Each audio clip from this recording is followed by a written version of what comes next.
This is the first Cover 2 podcast of 2017. I'm Nick Neenan. And I'm Jared Smith. Jared, it's been a long time since we did this. It's the first one of the new year. How has your holiday season been so far? Happy New Year, my man. Yep. It has been a few weeks since we've gotten back and getting this thing going. So it's nice to be back and working. I had a great Christmas and a great New Year. Lots of drinks involved, of course, as well as presents. Getting presents for the family and the brother and sisters and the girlfriend and their family. So everything was great. Got to see a lot of my family come into town. It was just nice to take some time off and watch some sports, eat a lot of food, gain a couple pounds. It was a good time. How about you, my man? No, pretty good. I've been on a couple vacations so far, but yeah, no, it's just been a lot of fun. Like you said, watching a lot of sports, which I'm going to transition directly into the sport that happened last night. There was a game last night. There was pretty good college football game that happened last night on Monday. The national championship, Clemson versus Alabama. What a game that was. It's going to go down as one of the better ones. I still think the Vince Young, Texas, USC, breaking that whole Pete Carroll streak thing was a little better of a game, but this one is right up there. It's like, this is like 1B. Exactly, 1B. Not, there's nothing going to be bigger than Vince Young breaking that streak and that run he had, but damn sure Deshaun Watson did a good job of making it so that the game was a lot like that game, and it was very good. It came down to the end. The Clemson scored with 1 second to go. It was a fantastic game, and they upset the I'd like to call the villains, the heels, the Alabama Crimson Tide. It was. I mean, I actually was thinking when Deshaun Watson had that run down the sideline to where he was almost inches away from scoring, it brought flashbacks of Vince Young scoring. It did. That same end zone where he kind of leaped in. So it was a game of bumps and bruises, just a back and forth battle. I mean, to begin the game, Alabama goes up 14-0, and you're kind of thinking, oh wow. I mean, is Alabama just gonna kind of trump these guys? What's going on? That's what I thought was going to happen. It looked like Alabama was going to dominate the game. Yes, Clemson did not start well. Alabama's defense was just kind of clamping down and not letting Clemson get anything started. So originally I was like, oh boy, Alabama's running back Bo Scarborough, who kind of reminded me of Derrick Henry from last year, a big, bruising, physical back who also, by the way, runs a 4.5. Just an amazing skill set. He had a heck of a game in the first half, unfortunately, until he got injured, and I actually think that was one of the turning points and one of the reasons why Clemson was able to get back into the game, because Alabama didn't have that kind of dynamic threat of Scarborough anymore. What do you think? I think so too. I still think Clemson totally deserved to win the game. It's not like Alabama was winning by a lot and then Scarborough's injury ended up making Clemson come back. When Scarborough got hurt, I believe the score was pretty close anyways. It did have an effect, but I'm going to give the credit more to just the heart of Clemson in this game. It seemed like they were the team that, to be honest, wanted it a little more coming into all the press and stuff, and from the Final Four games. It did seem like Clemson was really determined to win the game.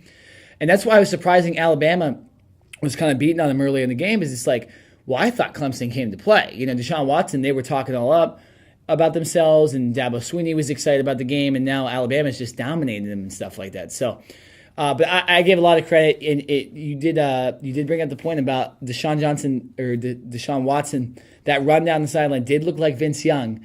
He didn't get there, but man, did that guy take a beating during the game. Oh my God. Oh, he took a couple giant hits in that game. The one hit where he literally spun in the air. I thought I was watching a Madden game. That doesn't happen in real life. There was a lot. He got clotheslined by Reuben Foster in like this first play of the game. I remember I'm trying to remember. I think it was Ryan Anderson hit him super hard from behind the defensive lineman. So he got beat up. They worked hard. He gutted through it and ended up winning the game. And for Clemson, you can't tell the story better than that. I mean, you go and for the last 4 or 5 years, like they've been saying, they've been kind of gradually moving up and getting better and better. They lose to Alabama in a heartbreaker last year, and then they come on and they win this one in the last second. They beat the villains, Alabama. I'm pretty sure a lot of people were cheering for Clemson in this game. But no, just an overall fantastic game. I want to bring up the point, though. The one thing that people I've heard they've been blaming this loss for Alabama on is the change from Lane Kiffin to Steve Sarkisian. And this was talked about a lot before the game started and right when Lane was fired. Do you think that Steve Sarkisian's game plan wasn't good enough to win that game last night? I think Steve Sarkisian's game plan was very conservative in my personal opinion, but I don't think that is the reason Alabama lost, and I don't think you can blame that specific fact. Listen, yes, this was Steve Sarkisian's first time calling offensive plays since 2014, if I'm not mistaken. So, yes, was there, maybe in the first quarter, was there somewhat of an adjustment period? Jalen Hurts, who is a freshman, a redshirt freshman, never hearing Sarkisian's voice in the huddle ever during a game. He's used to Lane Kiffin for the last 2 years, so that's somewhat of an adjustment.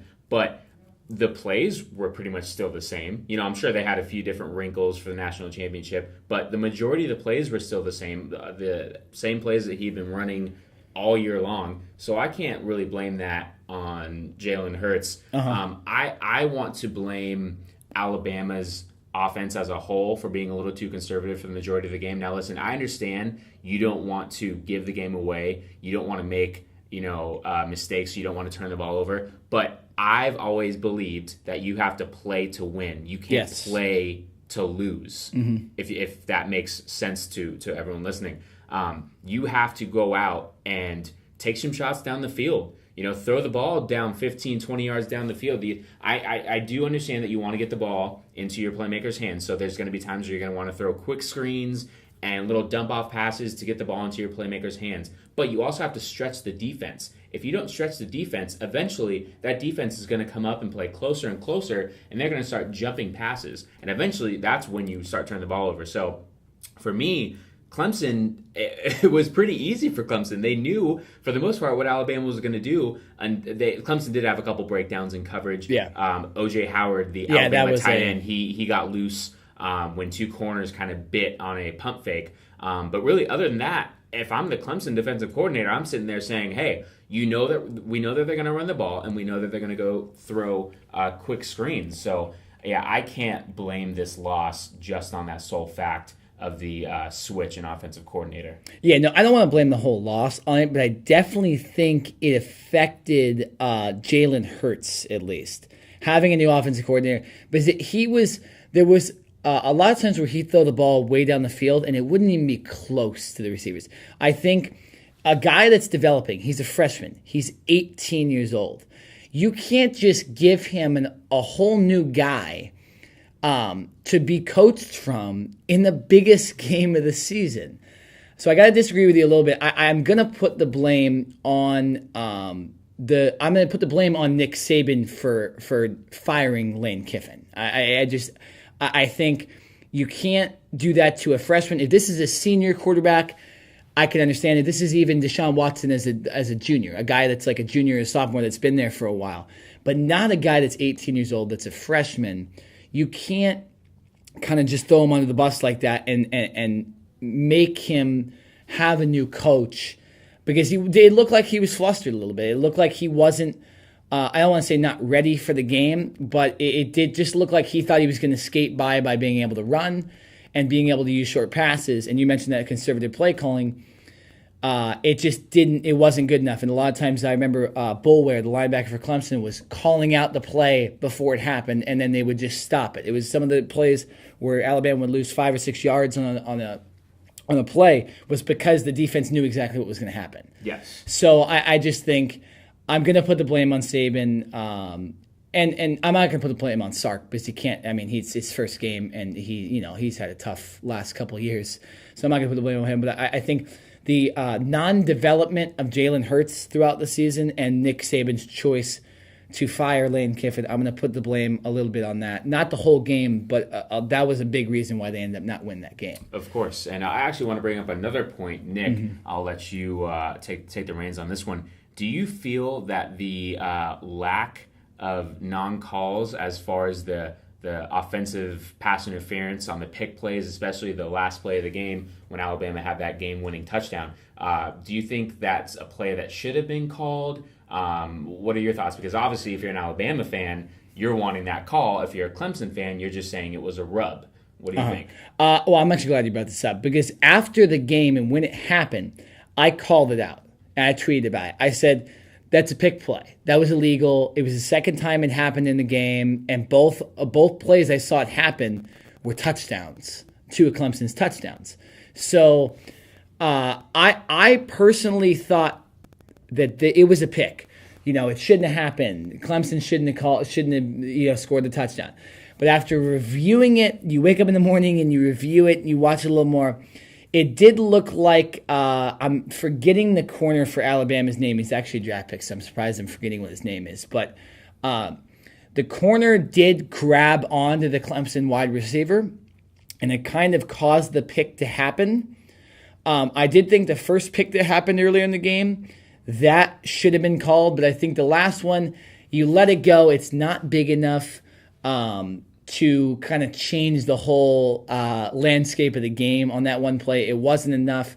Alabama, to be honest, should have seen it coming because they've been using that the whole game. Even Deshaun Watson after the game said that they called a pick play, which is illegal. But I'm not going to – that's not the reason Clemson won.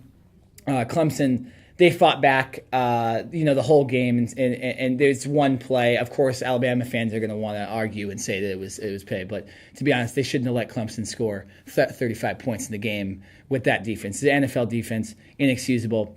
But no, I'm not going to put the blame. There was one play where the pick play should have been called on the first touchdown. The second one, though, not enough, and that the Alabama corner grabbing the guy's jersey and kind of pulling him down and causing the pick. You're not going to call that. So glad you brought that up, though. That's definitely a discussion people are going to have. But it's not enough. Clemson deserved the win, and they got the win. Now, so I want to bring this next point up, is that so the rankings came out and for the AP poll at the end of the season. And it went Clemson, of course, number 1, Alabama, number 2, USC, number 3.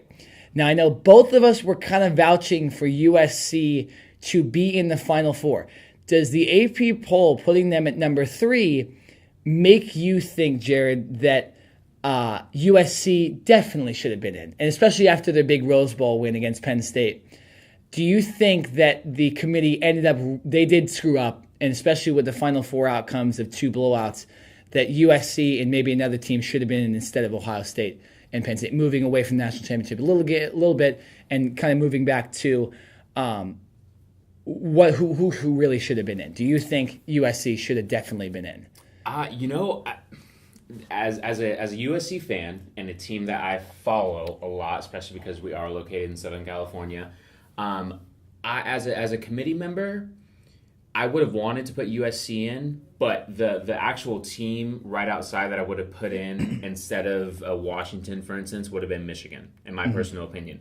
Even though Michigan did have 2 losses, both of those losses were very close games, and they pretty much came down to the last play of the game. They lost to Iowa on a last-second field goal during the middle of the season, and then obviously the big last game of the season when Michigan went to Ohio State and that game went into overtime. Ohio State ended up winning. So I actually would have put Michigan ahead of Washington. But because Ohio State did beat Michigan, I would have kept Ohio State in that number 3 slot. Now, I don't think anyone saw Ohio State getting blown out like they did against Clemson. We obviously understand and know how good a Clemson team is, but for the talent that Ohio State does have, and with Urban Meyer as your head coach who has been in multiple championship games before, I never saw that coming in a million years. So looking back, I still would have had Ohio State in there. But yes, to answer your question, I would have taken Washington out and I would have moved Michigan in. I would have then had USC be the first team out. Okay. So, I unfortunately would not have had USC in. because of the way that they started the season. People don't, well, obviously people do remember, but they did start 1-3. So they did dig themselves into a big hole. Now, obviously, they've come out of that and they've played extremely well up until the end of the season. They had a great game, comeback win against Penn State in the Rose Bowl. But when you start out 1-3, it's very, very tough to. If Alabama would have started 1-3, I mean, it's tough to put those teams in the top four when you start out like that. Now, if USC would have went 2-2 or even 3-1, that's a different story. But to lose 3 games like that, I mean, some people were even calling for USC's head coach to be fired, Clay Helton. And oh, he definitely. Just got no, a that definitely was happening. 5-year contract, So I don't really when that happened, I didn't really see USC making this jump and this switch. So unfortunately, I would have had USC out, but. I think it's, every year, I think the committee is progressing and learning. And hopefully next year, we will be able to have the top 4 teams in there. Unfortunately, Washington, let's all face it, there was no way they were going to beat Alabama. Of course. Okay. Well, and my only thing about I agree with you, Michigan deserves it too. But I personally think that USC or Michigan would have put up a way better fight and maybe even beaten Alabama in that first semifinal game. So that's why I kind of want to vouch those teams to be in, because it's almost like they just put Washington in there just because they had one loss and just because they were the Pac-12 champ. Well, the only reason they were the Pac-12 champ is because USC lost too many games in the beginning of the season. USC was the best team from the Pac-12. I think it's hard to disagree that now. Oh, no, although Washington ended up being number 4 in the final rankings, I don't think anybody can doubt, especially after that Rose Bowl game and the way Sam Darnold progressed throughout the season, USC was the best team. So I think by technicality, Washington got in. All I'm saying is that's not the way the committee should do it.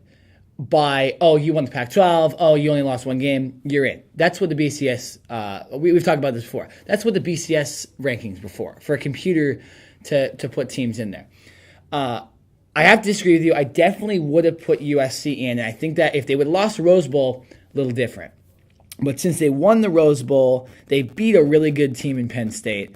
The non-showings of Ohio State and Washington in those 2 conference games, I think the committee really needs to look at themselves and just say, we really need to make sure the best teams get in. And like you mentioned, the reason Washington got in was because they had 1 loss. And the reason USC didn't get in is because they had 3. All I'm saying is the committee needs to stop being paralyzed by a record. If USC, I just wish USC would have been 10-2 because I think everyone would have vouched for them to be in. But so it's a little different. I'm glad they put them at number 3 to end the season to kind of make this discussion a little bit. But I still don't think that USC was better than Clemson and Alabama. I think that game last night showed that was the true national championship game. That deserved to be it, and that was good enough. But yeah, no, I just thought USC should have been in. They should have been. And to that point, piggybacking off of that, I think sometimes the committee also has to kind of be on that fine line, because I think there is a difference between USC being one of the best teams in the nation, which I do agree, especially after they beat Penn State. I do agree that they are a top 5 team.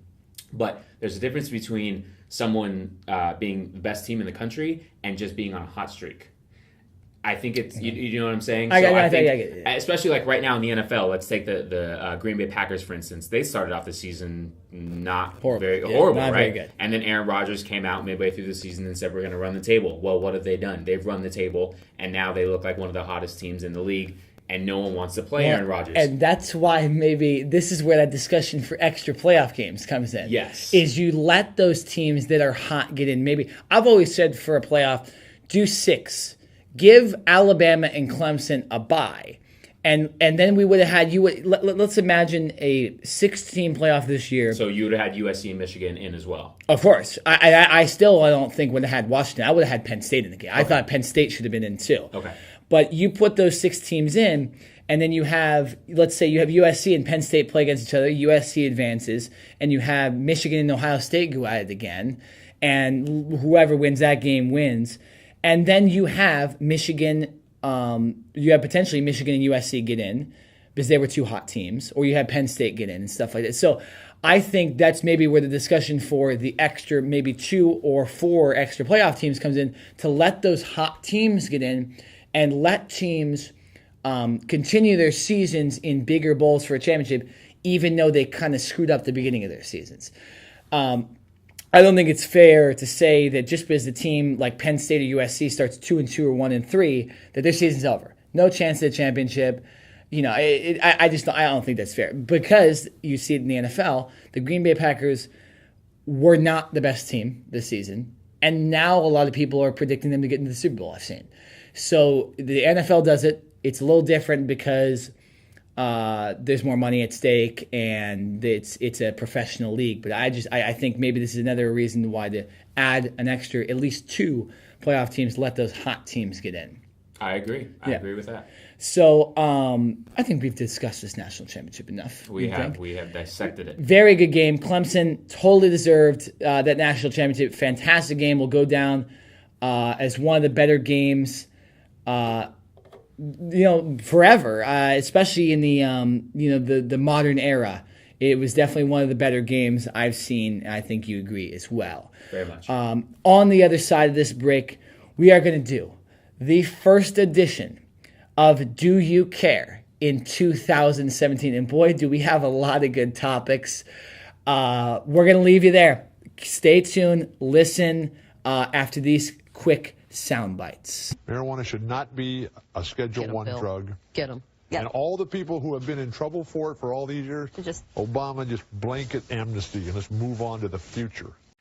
Derrick Rose is a no-show, and the Knicks don't know where he is. Don't know where he is. It started before the game, though. It happened early, and it did a great job at putting it in people's mind that, okay, now if the Giants lose, it's because you went to Miami. It doesn't really connect to me. Welcome back to the Cover 2 podcast. I'm Jared Smith. And I'm Nick Nenad. And after listening to those ridiculous sound bites, we are now going to go into our next segment, which is, of course, Do You Care? Do you care? Do you care? Nick's excited, everyone. I'm excited. I'm very excited for the segment. Yes, we've got some interesting topics to talk about, and I'm going to ask Nick the first question. So, Nick, do you care that Bill Walton talked about marijuana and other ridiculous things on the championship broadcast on Monday night? I do care. If you don't know what we're talking about, ESPN did this big mega cast for the national championship and had about 7 different of their ESPN affiliated channels broadcasting the game. Well, for the ESPN-used broadcast of the game, they just had a bunch of ESPN personalities in the LA studios just sitting around and essentially talking like you would with your friends. One of the first people they put there randomly was Bill Walton. And Bill Walton, first of all, decided to show up to the thing in an Uncle Sam suit, which makes absolutely no sense. And then at one point, and you heard in the soundbite that we just played, at one point, when they came back from commercial, he was vehemently talking about how marijuana should not be a Schedule 1 drug, and that people should be released from prison that were in marijuana. And as most of us know, Bill Walton has probably dabbled in the arts of marijuana and weed multiple times in his life, so he knows what he's talking about. Other things he said on this broadcast were he wanted Michelle Beadle to come back to his room with him. He also didn't know what position Keyshawn Johnson played. He didn't understand why Marcellus Wiley knew all the players' names, and Marcellus Wiley told him that he was looking at the names on the back of their jerseys. He continually angered Jay Billis by saying ridiculous things on this broadcast. I do care because I love Bill Walton. I love listening to him do Pac-12 basketball. He's a great character. His son's a great coach for the Lakers, so I'm going to give him a pass. A great job by ESPN kind of letting loose and letting something like that happen on the air, because it just continual hilarity on that broadcast. I didn't watch that broadcast, but I was on Twitter the whole night watching it, and it was really funny. I would suggest go on YouTube and look at everything he said, because it was very, very funny. Jared, do you care that assistant coach Joey Porter for the Pittsburgh Steelers was arrested after their playoff game in a bar? Yes, I do care. Number one, he's an idiot. First and foremost. Number two, he is not a player anymore, and no way am I saying that if this was a player who was involved in this incident that it's okay. But he's a former player who pretty much played his entire career almost with the Pittsburgh Steelers and is now a linebackers coach with the Steelers. So he now is in a leadership role, and he has not only players but fans and everyone who now look up to him in a different type of way. Understandably, he was very excited after the win, and it's being reported that he was out at a bar. Do not know the name of the bar or exactly where the bar was in Pittsburgh, but he was a little intoxicated and apparently got into an altercation with the doorman. Oh, those doormen. Those bad doormen. Bad doormen. Bad people. He is actually allegedly being charged with multiple counts, one being aggravated assault. Oh! So he is currently on leave with the Pittsburgh Steelers, and they're still gathering information. But in my opinion, this is just obviously not the right time for it. You're in the middle of the playoffs. You're about to play a huge divisional round game against Kansas City, who's a very hot team. It's just not a good look for the Pittsburgh Steelers overall. I'm sure if I'm Mike Tomlin, I'm furious right now, and I'm telling Joey Porter that he's not coaching the rest of the year if they make it even to the Super Bowl. That's what I would say. I mean, there has to be some type of consequence going in. So, Joey Porter, I'm sorry, but you're an idiot, and this was all on you, What buddy. An idiot! What an idiot. Nick, do you care that Alabama is the odds-on favorite to win the national championship next year? I don't really care because it's they actually call these the way too early college football polls. I know it's easy to do it because Alabama has the best recruiting class every year. So they should be favored to win. But there's no reason even talking about it. Alabama's going to have a lot of good returning starters. They're going to probably be in the top 10 next year, but there's no way anybody really knows if they're going to win the national championship. So, no, I don't care. Personally, I think USC is the best team, and they are going to have a better chance. But surprisingly, Clemson wasn't very high on the list for potential championships. I think that's because they lose Deshaun Watson and they lose a lot of other players. So, interesting. That's interesting, but I don't really care that they're the odds-on favorite. No. Jared, do you care that the UConn women's basketball team is going for their 90th consecutive win? I do care, and I think this is very, very huge. They're actually they're trying to break their own record that they've already set. It's unbelievable what this program has done. Unfortunately, I don't feel that they get enough recognition because it is women's basketball. They're not broadcast on ESPN or a lot of outlets like men's college sports are. But I think this is definitely a huge milestone, especially for Coach Gino. What can you say about the guy? He's been asked multiple times if he's going to leave the UConn program and jump over to the men's side, whether he goes and stays in college or goes to the pros. And he is, every single time, he's adamantly said no. He said, I am happy where I am. He loves coaching women's basketball. He's obviously turned that program into the best Division I women's basketball program that there is. Their next two opponents that they play are against South Florida and SMU, and they are a combined record of 26-0 against those teams. So I have a pretty good feeling that they will be breaking this record and will continue to break this record. I don't think those South Florida Bulls have a chance against the UConn Huskies. Listen, you never say never. So no, I'm saying never. Okay, all right. I'm going to be generous and give them about a 1% chance. But my man Nick over here is saying zero, nada, nothing. USF has as good a chance of beating UConn as that doorman had in that fight with Joey Porter. Oh, man. Those aren't good odds, people. Do not go and bet on that game. But yes, I do care. Very, very great for UConn. Good job. Go get him. Extend that streak. Nick, do you care that people are blaming the Giants' loss on the wide receivers' Miami boat trip? Oh, my gosh. I do care because it's ridiculous, and I knew this was going to happen. I heard Joe Buck and Troy Aikman I could see it coming during the game. A couple of the guys I was with watching the game, we were calling out how many minutes it was going to take for Joe Buck to bring up this Miami trip. If you don't know the background on it, all of the wide receivers for the Giants on their off day, I believe it was last Monday. Yes. On their off day, went to Miami and partied with the likes of Trey Songz and Justin Bieber, because that's who you party with down in Miami, I guess. Of course. Why not? Yeah, why not? But so they partied, and there was videos of them drinking and kind of going nuts, and then immediately the media already was kind of using this as an excuse and saying that they were going to say that if the Giants lost, this was the reason. And then, oh yeah, Odell didn't have a good game. Sterling Shepard dropped the pass. And now everyone's saying that the Giants lost because they had the Miami trip. There's no way of knowing that.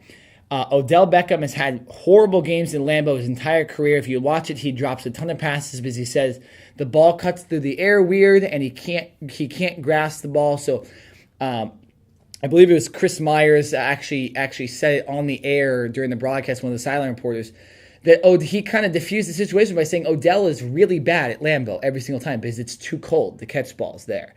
So I think this is just the media trying to make an excuse to talk about a topic and to talk about Justin Bieber and Trey Songz and try to intertwine it into something weird and all that. But it's not the reason.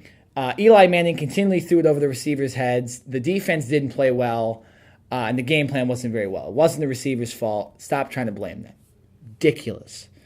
Jared, do you care that Grayson Allen's indefinite suspension last week only lasted one game?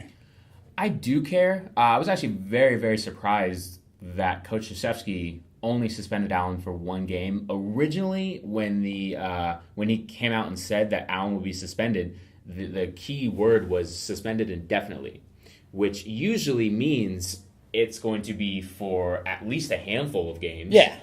Most of the, and like I said, I mean, he was never forced to come out and say whether it was going to be one game or the specifics, but usually indefinitely means a certain period of time. And it was, because if my facts are right, the Duke basketball team did not have to play for another week. Yeah, they took a long break. It was Christmas and New Year's. They did, yes. So I'm not sure if they punished him in another way, running extra sprints during practice, whatever the case may be. Obviously, Coach K felt that a one-game suspension was good enough for his superstar player, who they will definitely need, especially because Coach K will not be on the sidelines for about a month. He just underwent back surgery, and he will be out for at least a month. So obviously he wanted his best player on the court. But as far as the actual suspension goes, I would have suspended him for probably, 3 to 5 games. They did just start conference play, and it's obviously not what you want to happen. But I think you have to send a message to your player that, hey, listen, this isn't the first time that you've done this. Everyone knows that you're doing this. All of your opponents are now going to be antagonizing you and, getting into your skin and making you want to do this. So I felt that a one-game suspension was not the right message. And not to say, hopefully Grayson Allen has learned his lesson and he won't do it again. But if that were me, I would have suspended him for probably 5 games. Really sent a hard message to say, hey, listen, man, this is not the right way to play. 5 games in conference is huge because you're one of our best players. And if we lose those games, a part of it is on you because that's what you chose to do. That's a harsh reality, but guess what? These guys are grown men. I know they may only be 18 or 19 years old, but they're men. Yeah. They're all 6'5", 200-something pounds. They're freakish athletes. They're men. They understand. They know better. Get it right, Grayson Allen. Nick, last question of the day. Do you care that Derrick Rose did not show up to the Knicks game on Monday? Oh, flaky Derrick Rose. He just didn't show up. He just decided, hey, like me with a lot of my classes, hey, I just don't want to show up today. No, I don't care because I care less about the New York Knicks. I'm not Stephen A. Smith. And he apparently, his mom was feeling a little sick, so he stayed with her in Chicago. My only problem with it is that he just didn't text anybody. Like, Derek, was it really that hard to just pull out your phone and text Phil Jackson or text Jeff Hornacek or even text Carmelo? Hey, man, My mom's not feeling well. I just really want to stay with her right now. I'm not going to come to the game tonight. Tell everybody. I'm sure that nobody would have had a problem with that. Or maybe if they did, they'd talk to him. But it wouldn't be, where's Derek? He's supposed to be the starting point guard tonight, and he just doesn't show up. It's ridiculous. It's immature. The whole Knicks team is ridiculous this year, especially with them starting good, and then now they're having a bad season. There's been rumors that Phil Jackson wants to leave. There's George Carlos talked crap on half the team. So it's just, it's another one of those Knicks seasons where they were supposed to be good, and they added players that people still think are good for some reason, like Derrick Rose, and they're not. And it's just unprofessional from Derrick Rose not to tell anybody. Bad Derrick Rose. Should go fight a doorman. Bad Derrick Rose. You're a dog? Bad Derrick Rose. Bad. I don't know. He's not a dog. We're not going to go that far. That's the way that you said it. Yeah. Bad Derrick Rose. That's true. I did make it seem like I was talking to my dog when I said that. A little bit. Yeah, okay. Well, that's done. We're done with Do You Care? Because we're starting to talk about animals now, and it's getting out of hand. So we're done with Do You Care? On the other side of these National Football League sound bites, we'll be talking about, what do you know? The National Football League. We'll be talking about the NFL playoffs and what we predict will happen, and a little bit about the games last week when we come back. Jack Del Rio shorthanded, and Oakland's season ends with a disappointment. And for Houston, it's on the next weekend. And the Seattle Seahawks are moving on. And the Detroit Lions go into the offseason. A 30-12 Pittsburgh victory. Very physical performance by the Steelers today on both sides, offensive line and the defense. They're going to air it out. Rodgers does this better than anybody. End zone, Cobb, touchdown! Unbelievable! Oh, the divisional round of the playoffs is finally here. Been waiting all season. But man, that wild card weekend was a little disappointing. I know you agree with me, Jared. Lots of blowouts. We had a game that featured essentially two non-NFL quarterbacks as starting quarterbacks. I'm talking to you, Brock Osweiler. $72 million man. $72 million man. 37 guaranteed, too. That's all you're going to get. Well, I don't know why I was just so harsh on Brock Osweiler. That was a little mean. Yeah. I'm still thinking about dogs and Derrick Rose. No, but the games were disappointing. I mean, I'd say the best game from last weekend was Giants and Packers, but then Green Bay eventually blew them out. The Seahawks game was a joke. The Lions had no chance. The Steelers game was a joke. Matt Moore got killed in that game. If you haven't seen the hit, go look it up. Matt Moore gets killed. You'll probably find it. Steeler on Dolphin crime. Pete has been investigating. But it's just, it was just disappointing. I hate to see that the whole season's kind of been like that, to be honest, with the NFL, where there's been a lot of disappointing games and a lot of teams that, are good that really shouldn't be that good. But I'm excited. There's a lot of good games this weekend for the divisional round. Steelers and Chiefs, fantastic. Seahawks and Falcons, interesting matchup because of the offense versus the defense. Texans and Patriots to see how bad the Texans get killed. And then Cowboys and Packers, which essentially could be a Super Bowl matchup. And we'll start with that since you are a Cowboys fan. This game is going to be good. Aaron Rodgers is on fire right now. He's just been kicking ass the last couple weeks. The Cowboys, of course, best team in the NFL. Jared, I will let you start off. What do you think is going to happen in this game? And do your Cowboys have a chance to finally stop Aaron Rodgers? First off, I want to put this and make this very, very clear. I do think my Cowboys will win. There you go. Yes. I don't have a doubt about that. Aaron Rodgers. A true fan right there. That is a true fan. Aaron Rodgers is coming in to this game as the hottest quarterback in the NFL. No doubt about it. Ever since his speech when he said he was going to get his team back on track and they were going to run the table, they have done just exactly. He did that with relax last year. He spelled out the word relax, and then they ended up just being unbelievable. Yes. But big thing in this game, though, Jordy Nelson. Do you think that's really going to affect them? I do, because I feel that just having his presence on the field for whatever opponent, it forces that opponent to either send their best corner to Jordy Nelson and or put a safety over the top of Jordy Nelson. So if he does not play, which I don't think he's going to, for people that don't know, last week's game against the Giants, in the first quarter, Jordy Nelson went up for a ball and he got hit with one of the Giants' cornerbacks, hit Jordy Nelson right in the ribs with his face mask. Yeah, which is illegal. Yes, there was no penalty called on the play, but there should have been. Fast forward, Jordy Nelson spent overnight in the hospital. He was released on Monday, but he was diagnosed with at least 2 broken ribs. Yeah, those ribs hurt too. That is one of the worst injuries you can get because you can't breathe. Nope. And some of them, the ribs can tend to stab you a little bit sometimes if they're not in place. So that's a bad injury. It's too bad for the Packers because they really did look like one of the better teams. I'm not throwing them on the bus. I actually think the Packers are going to win this game. And there's not a lot of analysis involved. I just think I don't see a team stopping Aaron Rodgers. And I think if you can continually just score, I think you'll eventually win.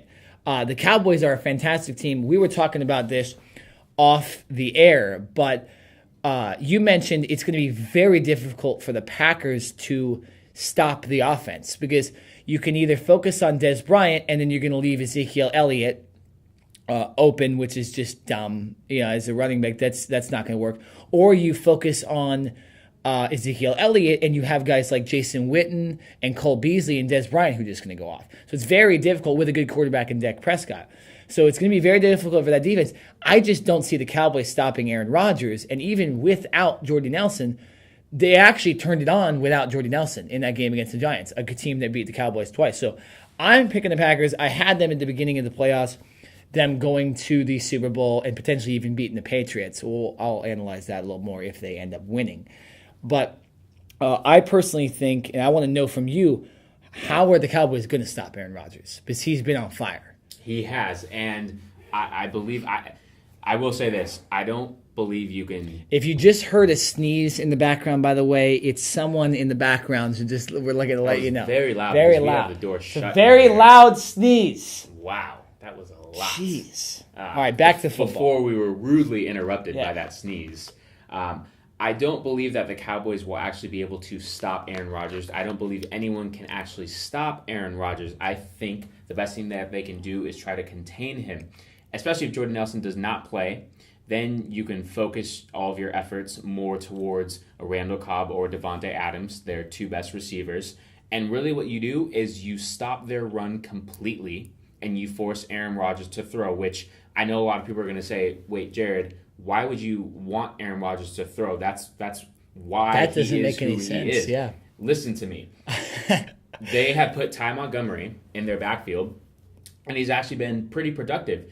Ty Montgomery, coming out of Stanford 2 years ago, was drafted as a wide receiver. Well, when Eddie Lacy and James Starks, the Packers' top 2 running backs, went down, they actually moved Ty Montgomery to running back, and he's actually done very, very well. The reason why is because he's very shifty. So even though he's had to get used to taking handoffs, once the ball is in his hands, he's essentially a receiver again. And all he has to do is make 1 or 2 guys miss, and he's gone. Yeah, he's a good running back for a guy that really never played running back. Yes, and he's faster than Eddie Lacy and James Starks. So he's kind of a dynamic threat in that sense. So what I'm saying for the Cowboys is I would literally force Aaron Rodgers to have to throw the ball every single down.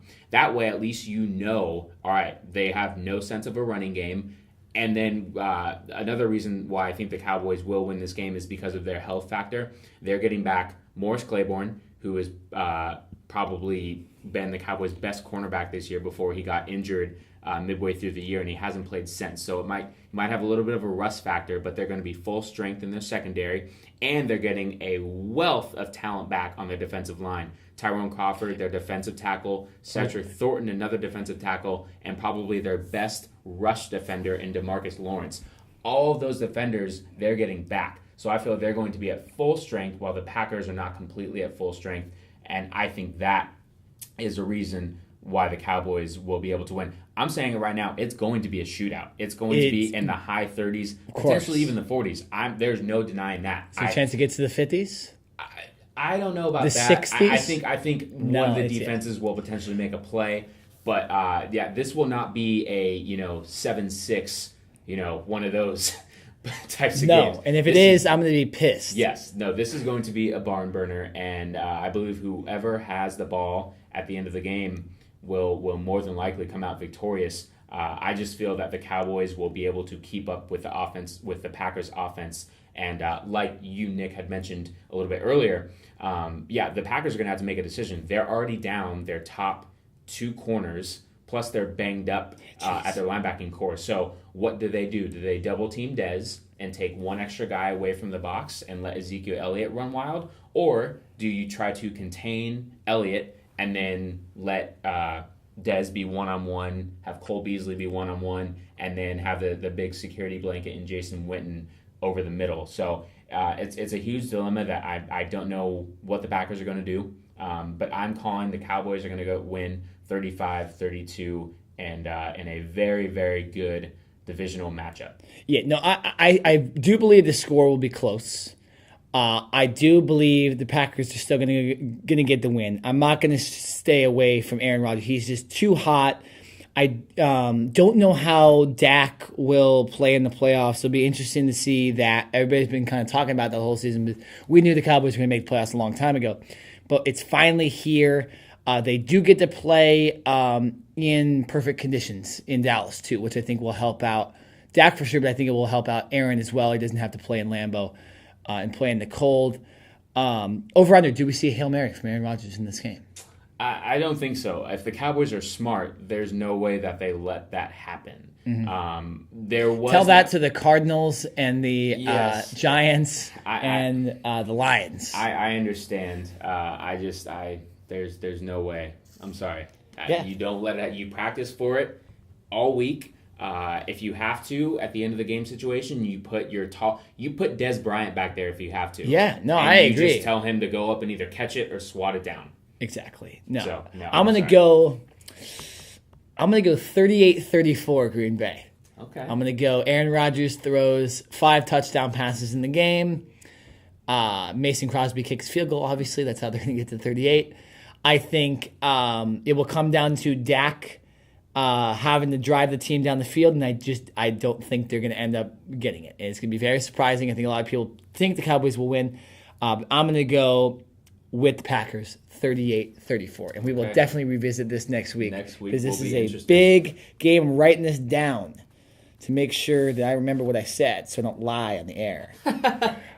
Okay, so let's move on to the other NFC game. This game interests me a lot. Number one, because I don't like the Seahawks that much. And number two, this is the Seahawks and Falcons. It is the best defense in the league, arguably, versus the best offense in the league.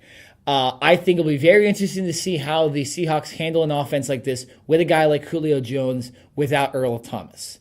I personally think the Falcons have a good chance to win this game.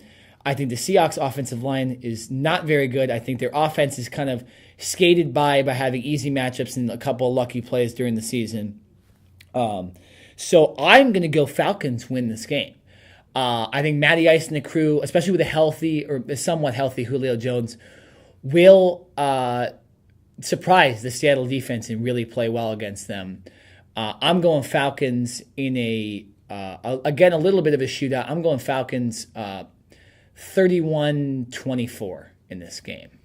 I'm actually right there with you, my man. I do agree that the Falcons are going to win.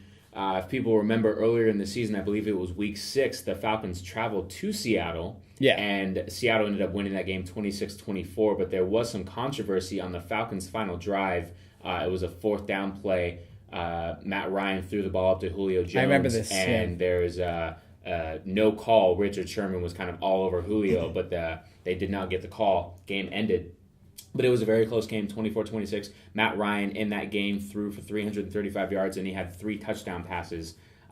Russell Wilson threw for 270 yards. He didn't have any touchdowns, didn't turn the ball over at all. But with Atlanta being at home, this potentially being their last game in their dome before they next year exactly. with their new stadium, their new home turf.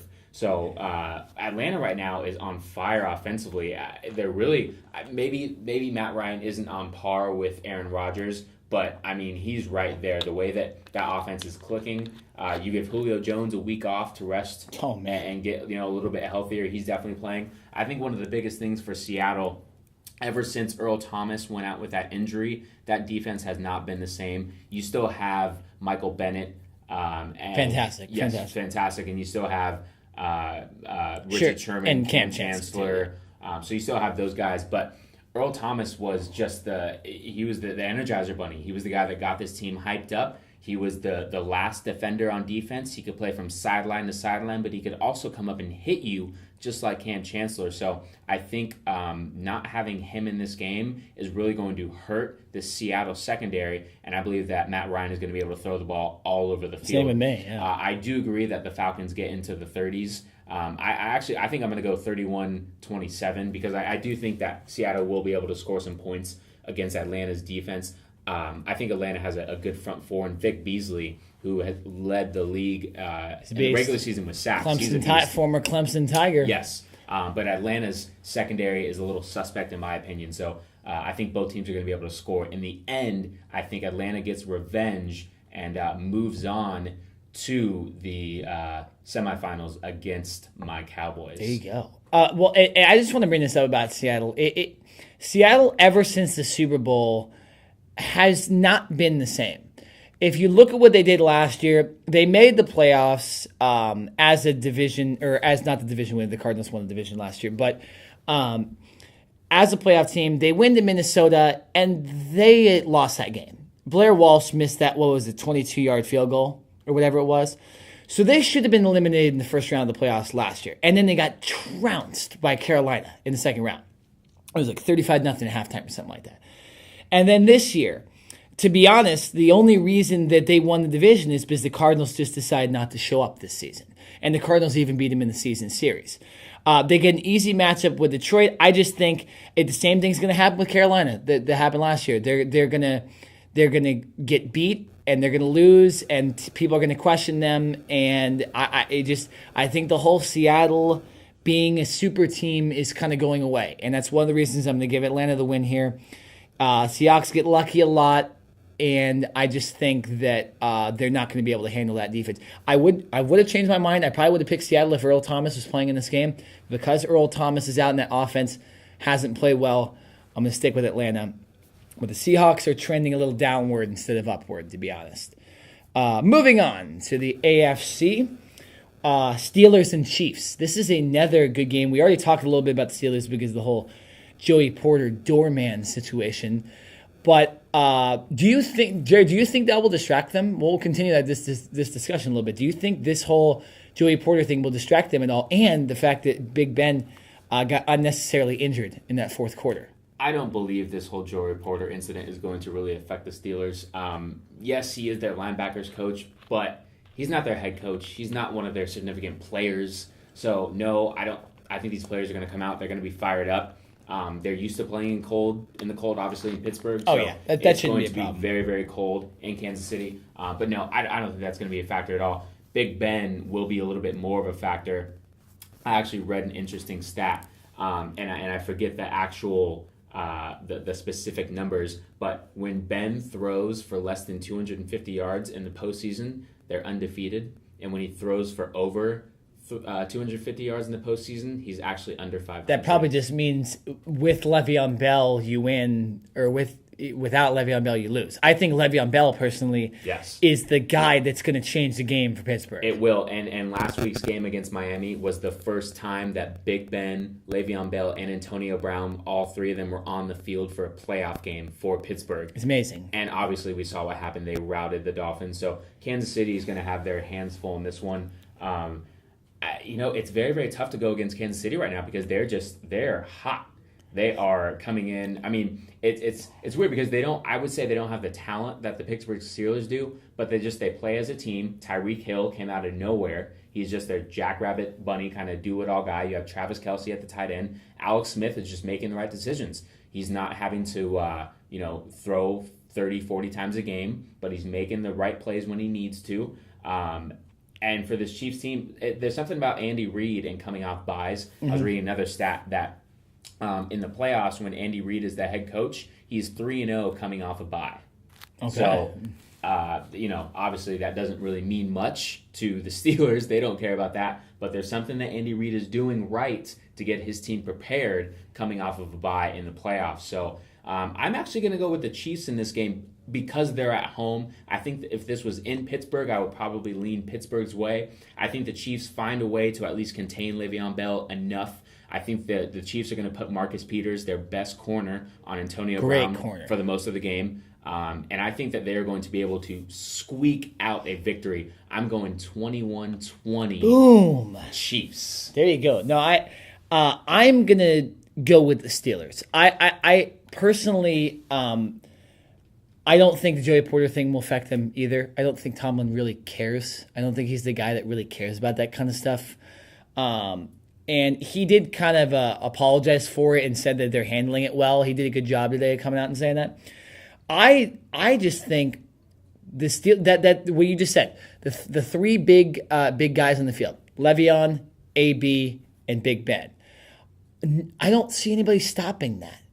Marcus Peters will cover Antonio Brown, but it doesn't matter. Antonio Brown will still do a lot. Le'Veon Bell arguably is the best running back in the league. Can't really stop him. Kansas City does have a good defense, but Pittsburgh has a great offense. I just think Big Ben, being a better quarterback than Alex Smith, being used to playing in the cold, I think it's close too.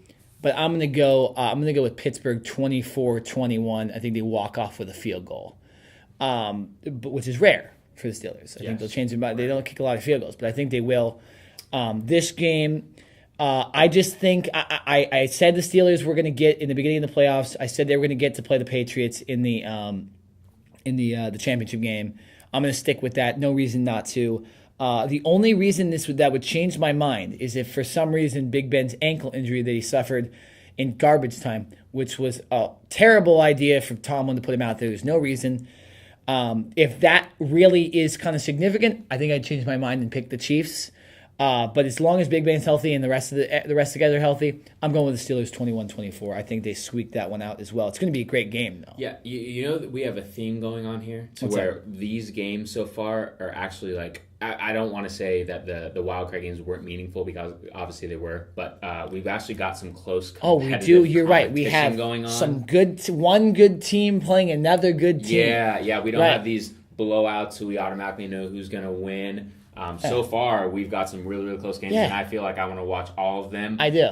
Up until this Patriots-Texans game to where it's all just going downhill. I actually was reading earlier today that Tom Brady has a better chance and better odds of becoming president in 2020 than the Texans do of winning this game. I would believe that. Yeah. No one, unless you are a Texans fan perhaps, is really giving the Texans a shot in this game. Obviously, the Patriots are the number one seed in the AFC, coming off of a bye, well-rested. You've got Tom Brady and Bill Belichick. What more do you need? I guess the little saving grace that the Texans do have is they come in with the number one ranked total defense in the NFL. So you've got Jadeveon Clowney, Brian Cushing, the middle linebacker, who's pretty good. Vince Wilfork in the middle. So you've got some pieces on defense. Great defense. And then obviously last year, Brock Osweiler, when he was with the Broncos, beat the Patriots in the regular season, and that actually helped Denver get to that number one seed in the playoffs. So Osweiler obviously has experience playing the Patriots, but unfortunately I feel like when he was with the Broncos, he had better players around him. He had Demaryius Thomas. He had a good running back, C.J. Anderson. With the Texans, even though he has DeAndre Hopkins, obviously, but they haven't been able to put it together. Lamar Miller hasn't been the featured back that they thought he was going to be when they brought him in from Miami this offseason. So I'm going to agree, probably go a little overboard with the spread. I believe the spread right now is at 16? It's like 16 or 17. 16, yeah. And it's actually the highest spread for a playoff game in the last 18 years. And I think the Patriots will hit that spread, if not exceed it. I don't see the Texans being able to do much on offense at all, especially after last week's horrible performance against Oakland. Now, Oakland does have a good defense as well, but for the Texans having to travel to Foxborough. It's going to be cold. Listen, good luck, but I'm going to have to pencil the Patriots in to the AFC Championship game. What are you going with the score? I'm gonna go 31-10. I think the Patriots are gonna pull the dogs off in the fourth quarter. Pull the dogs off. Yeah, maybe Garoppolo gets in the game in the fourth quarter for a little bit of garbage time just to get him acclimated with a playoff game. So I'm gonna go 31. I'll give the Texans one touchdown. Oh yeah, one touchdown. Garbage time maybe, or maybe a little bit like Washington where they scored one touchdown. Yeah, potentially they might come out and surprise some people. Maybe a punt gets squibbed the wrong way. You never know. You never know. Gives them in field position. But that's it. Yeah. All right. So here's my analysis on this game. I'm going to analyze the Patriots because the Texans. The only reason they're in this game is because their division sucked in the regular season and the Oakland Raiders lost Derek Carr. They should not be in this game. The reason the spread's so high is because this is essentially a fringe playoff team playing the number 1 team in the National Football League. It'd be like Alabama playing the number 16 team in college football. It's just not going to happen. The Patriots, they have Tom Brady, who's thrown two interceptions the entire season. They have no Gronk, but I don't think it matters much with Belichick. LeGarrette Blount's been fantastic this season. The small scat back, running back, or wide receivers like Amendola and Edelman have been fantastic. Chris Hogan as well. They easily win. I'm going to go, what was I just thinking in my head? I'm going to go 38-13. New England, I think they win by 25. I don't think it's close. I agree with you. I will give the Texans 1 TD. But other than that, Patriots maul them. Not much to talk about. I probably, if I have something to do, I will not watch this game because there's no reason to.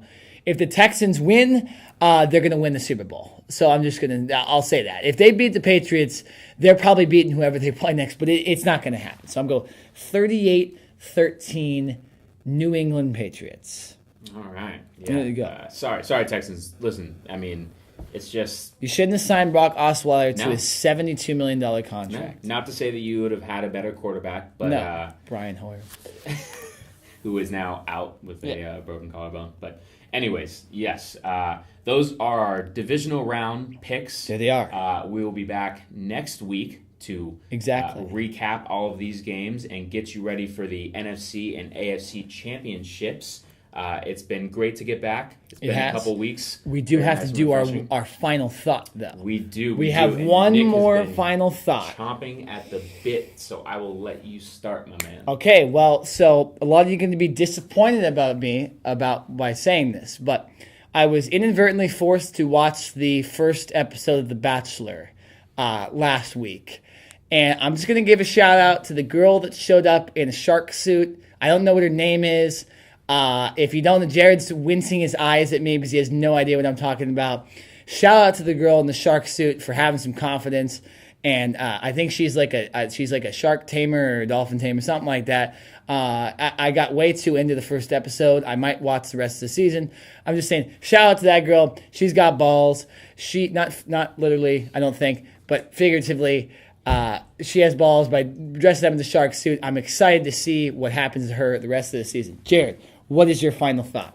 After that, I don't Can't even top know. that. I don't even know Can't how top to top Sharks that. in The Bachelor. I feel like we should just end the show on that. Is your final thought that our lab technician, Allie, sneezed way too loud during the show? It is. He sneezed way too loud. Way too loud. Completely ruined this podcast. Just the whole thing's ruined. We're going to have to go back and completely edit that out. The editing is going to be amazing. Thank you, Allie. Yeah, we appreciate it. Thank you. No, you know what? My final thought is going to be off topic, has nothing to do about sports. I want to say a little something about some of my key family members. Every year for Christmas, here we go. We are, everyone asks each other, "Hey, well, what do you want for Christmas? What can I get for you?" Things like that. And I'm not saying that I have to receive a gift from anyone because I'm totally fine with not. But if you ask me and I tell you something that I want, and then you don't get that for me, or you get me something completely opposite, then I'm going to be a little strange. Now, listen, I'm not asking for a Ferrari. Got those shady family members, man. Yeah, I'm not sitting here asking for $1 million, all right? But if you did, you'd expect it, right? I would expect it as well, yes. But when I come out and get like, you know, some like socks and underwear from Grandma and Grandpa, it's a little weird. It's one of those gifts that it's like you kind of want to take it back, but then it's kind of like, oh, wait a minute, I might be able to use these, but then it's like, but I didn't, you know, I wanted the new, you know, the new Madden, or I wanted the, you know what I mean? You couldn't have just gone to GameStop and bought me the $60 Madden? Yeah. Ridiculous. I'm just trying to figure it out. So, shout out to Grandma. Thank you for the socks and underwear.